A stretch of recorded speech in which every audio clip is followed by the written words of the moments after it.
Hello, everybody, and welcome back to another episode of Live with Ty. Better for you. We all know him pretty well. And you guys are so excited. I was thinking,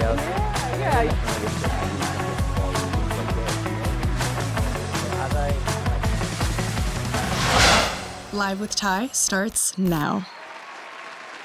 Welcome back with Cybersound's very own Mike Midura.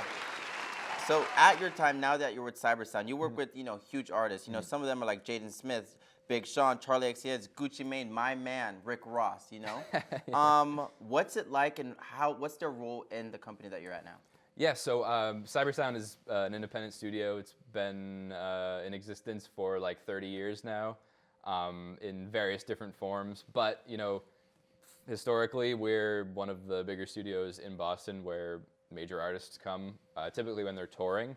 Because, Boston's not like the destination recording city. It's like Not city. yet. Not yet, Manifest. Exactly. But you get like your New York and your LA, that's where Okay, people that's go true. Yeah, to yeah. make records. But when you're playing the Garden and you need somewhere to record, we have pretty good relationships with, Sony, with Warner, with Universal.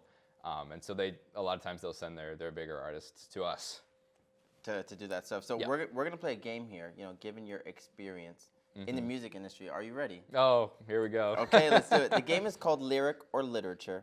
So I'm going to say a lyric or a piece of literature, and you're going to try to decipher which is what. All right. Sound good? We'll see how it Okay, goes. so the first one, and in the end, the love you take to the love you make equals the love you make.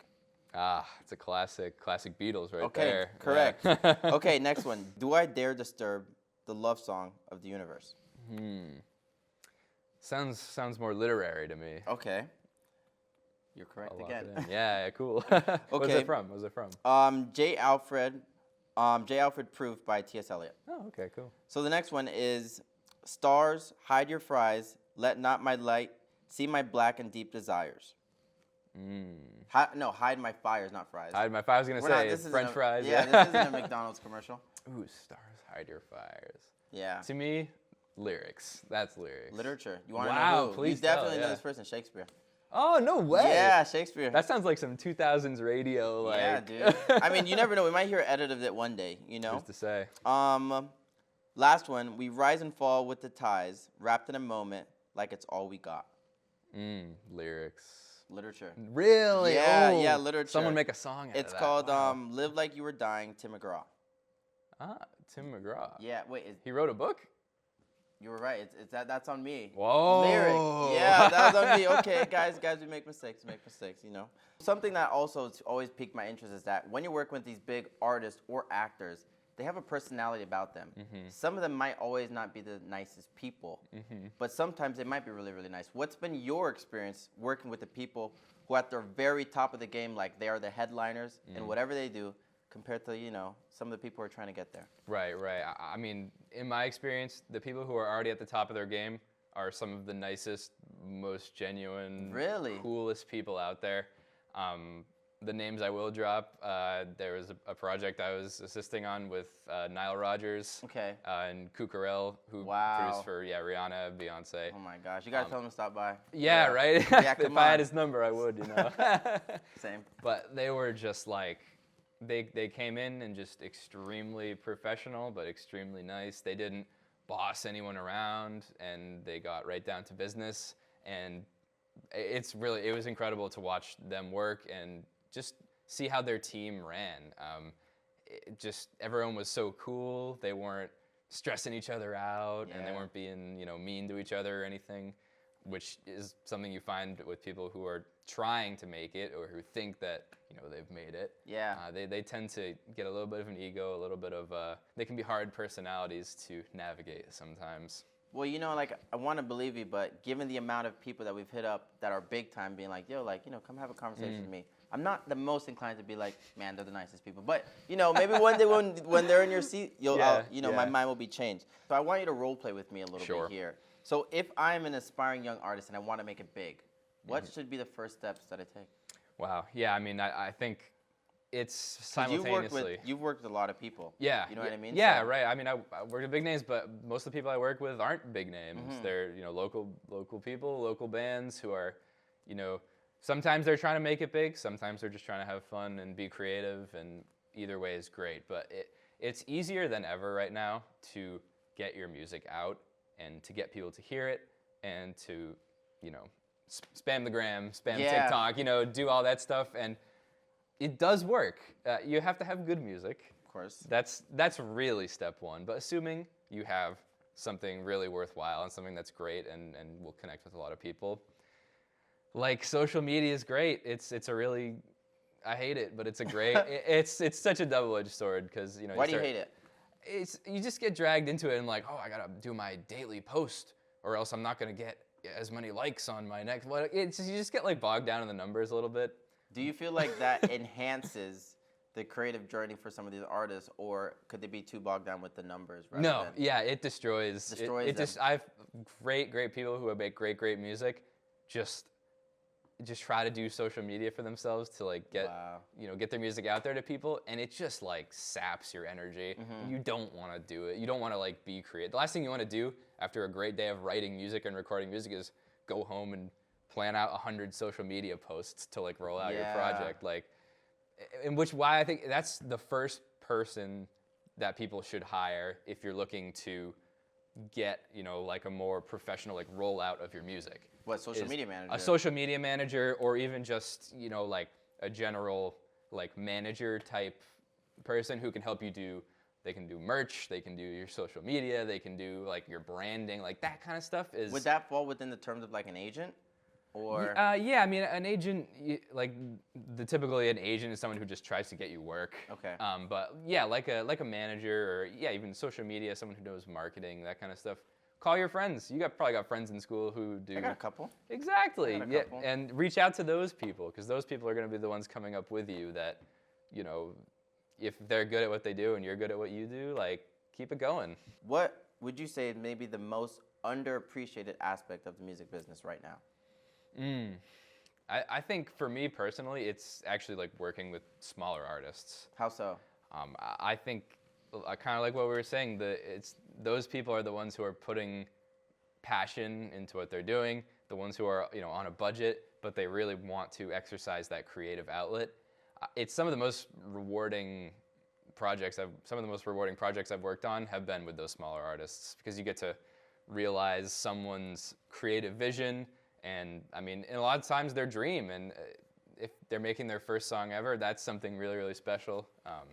It's just very rewarding to me to get to be the vessel for that. Well, definitely, we hope that's a trend that continues in the future. Yeah. Mike, thank you so much for joining the show. Thank you. It's been a pleasure speaking with you. I hope you guys enjoyed that. Big shout out for Mike for coming on the show. Next up, we're with our first musical guest ever on Live with Ty. We'll be right back. Welcome back to the studio. Our next guest is ready to make her mark on the up-and-coming Boston music scene. Please welcome Lessa. Hey. So Lessa, I've always been curious, when it comes to music, did you get your start off as a solo artist or more in a band? I started writing as a solo artist when I was literally like 6 years old. So I only started in a band when I came to college, which was a great experience. So another thing that you also said is music is the thing that brings you life. What new life has you found recently through music? I feel like recently, like when I first came to college, I'd always done music, but I really was able to like find myself and find my sound and like surround myself with people who really inspired me creatively. And I feel like only then I kind of was able, not to get cheesy, but like I was able to kind of find myself and kind of be my most authentic self. And I feel like that's really the only way to live. And when you became an artist, especially coming onto the college music scene, you got connected with the previous guest. His name is Mike. Love him. How did you two get connected? I called the studio that he works at, and I was like, I need a producer, and they're like, I got a guy. And he's so talented, great, and I've been working with him ever since. Given that you're from Florida, right, why choose Boston to make your mark on the music scene? I hate the summer, I hate the sun, Okay. I'm not a beach person, so I'm like a Northeasterner at heart. Okay. Like, I was born and raised in Florida, but Or you're like anti-Florida? Yeah. Okay, I mean...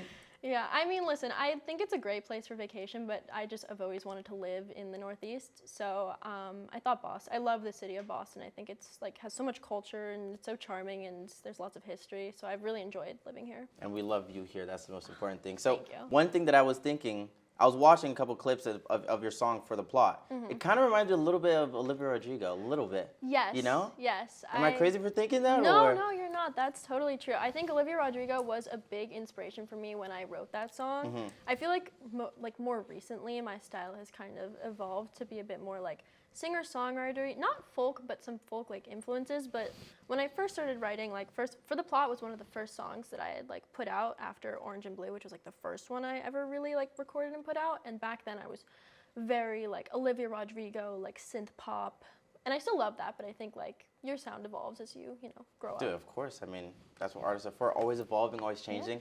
So if you don't mind, we're going to play a quick game here. Sure. It is called AI Musician Mashup. Ooh. And usually when it comes to guests on the show, I know the answer, but for these, I don't. So we're going to play together. You know, may the best person win. All right. We'll do that. All right, let's do it, man. Okay. So it's two artists put together, and which two artists could they be? I honestly don't know. Sneaky Drake, and for me, I'm going to say Drake, and call me crazy, but I'm going to say DJ Khaled. I'm maybe crazy for that, but I've been known to be a crazy person before. It's okay. I feel like I agree with you. Okay, we're going to go with that. It's decided Definitely on? some Drake in there. Okay, Drake, DJ I can Khaled, say that show for us. Sure. Yeah. Oh Drake and Noah Khan. Noah Khan. Bro, that's crazy. Okay, we got one. We got one right. We got one right. Okay, 50%. 50%. I would say that's better than nothing. Better than nothing. Better than nothing. Glass Okay. half full. Yeah, glass. I like you more and more. I like that. Come on. Thank you. All right, let's do the next one. Oh my gosh, Justin Bieber. Taylor Swift. Justin Bieber, Taylor Swift. Yes. Okay, that one's easy. Show me the money. Show us. Jacob Elordi. What? Dude. Bro, he's not even a musician. Yeah, I mean, come on. Like, The heck? guy, dude, what the on. hell? Bruh. Okay, next one. I was a Taylor fan until that. Oh, Oh my goodness. that is gross. All right, I one don't thing even I wanna will look say, at that. it's very easy to tell that this is AI generated. Yeah. Whether who AI used to mash this up and create somebody with two, white spots on their head, Yeah. I'm not sure. Who are you thinking? Oh God, I don't even know for this one. Okay. I'm guessing the person, on Live with Ty, we try to have cultural relevance. So Yeah. I'm gonna say Kendrick. Yeah. Mixed with I do not know the second one though. Kendrick mixed with Usher. That's what I'm gonna say. I'm not good at this game, but never played it before. Me neither. You know? This is tough. This is tough. Show us the money. Let's go. Let's try it. Okay. Tupac, dude, come on. Oh, okay. We could have got Tupac from the things on his head. Okay. Okay, I got you. Okay. Okay, Ed Sheeran. Sheeran. Okay, that was good, And- Jinx. Yeah. And, Louis Capaldi. I don't know who that is, but I'm gonna go with your answer. Were you right? What? No, I don't even know who that is. Zach Bryan. Oh. I didn't even know that was. Yeah, me either. Dude, these mashups, they're getting me. Okay, last one. Ariana Grande. Yes, and Adele? No. I could see Adele. Okay, all right, wait. Something's telling me it might be Adele. I feel like it's. Are we Adele. gonna agree on that one? Yes. Okay. I agree. Ariana Grande and Adele, show us the money. Okay, we got it. Last Come one on, for come on, dude. Come on, put it there, put Oh, it there. I think we got like what, 2 for 6, something Yeah. like that. I mean, I don't think that's too bad. No, All right, we ended strong. We ended strong. Yeah. That's what matters most in life. Of course. Am I crazy for saying that? No. Okay, good. I Totally- like that. totally I like valid. that. When you started off, there was a band called Lessa and the Moors. Can you tell me a little bit more about how that band came to be? Yeah, so I am a part of the music business club at BU, Okay. and my spring semester, my freshman year, I was chosen to be an artist for the Let's club. see why. It's something they do. Amazing. Oh, thank you. And so the band was formed. Basically, they give you like a team of people, and the band was like my team, and we're just like, we should start a band.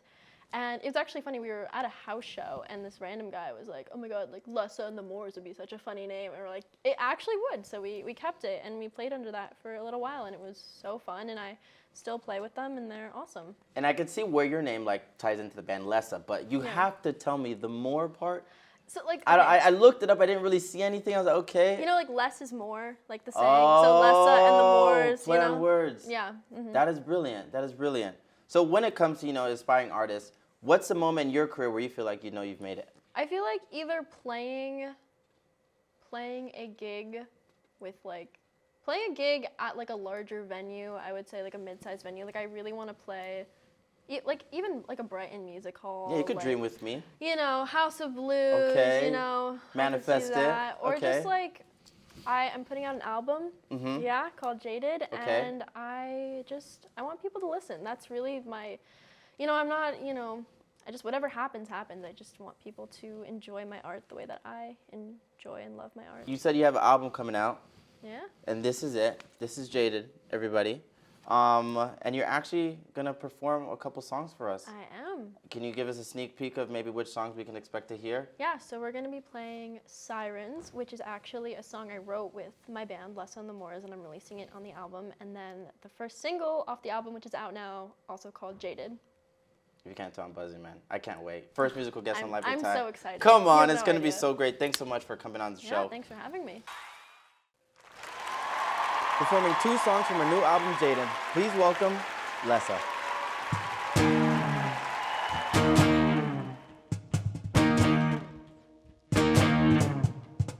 Dancing in my room with the vinyl records on. White paint chip from the red tape I ripped off.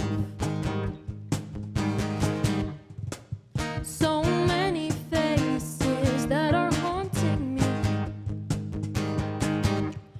Gotta get up, gotta get out of this murder scene. Oh, yeah, the sirens blaring, heart pounding in my chest. I know the warning signs well, but I don't wanna rest yet.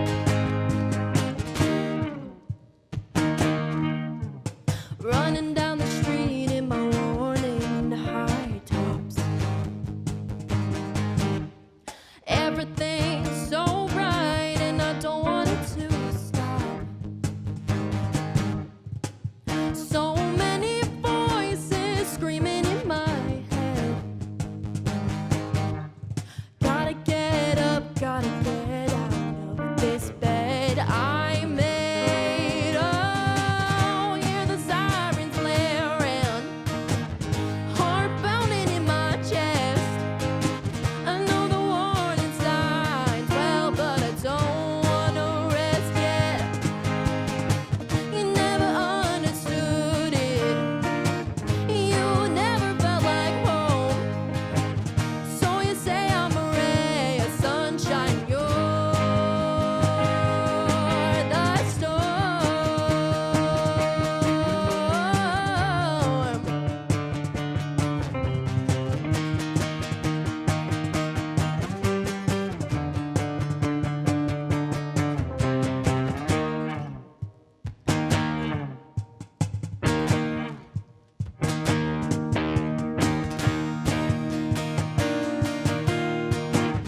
Hear the sirens, hear the sirens.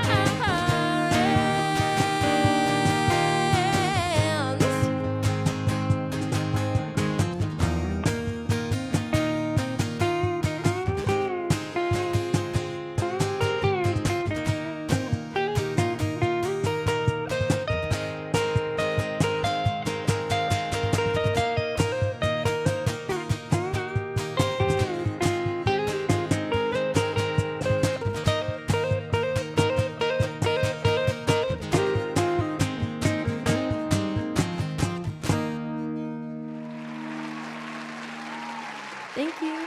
That song is called Sirens, and it's off my new album, Jaded, which is out April 4th. And next, we're going to be playing Jaded, which is the first single off the album, out now, all streaming platforms.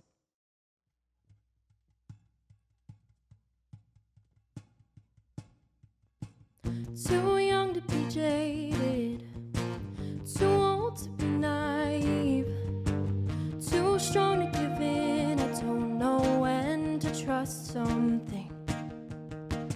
My heart's at a red light, my mind's racing. Round and round it goes, don't seem to be winning. I'm under lock and key, it's taking all my energy to stay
to think about it.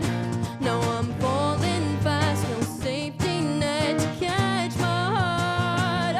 Oh, and I'm trying not to think about it. Trying not to think about it.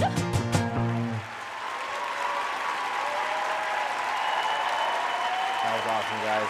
Be sure to stream Jaded out on all platforms. Thank you and good night.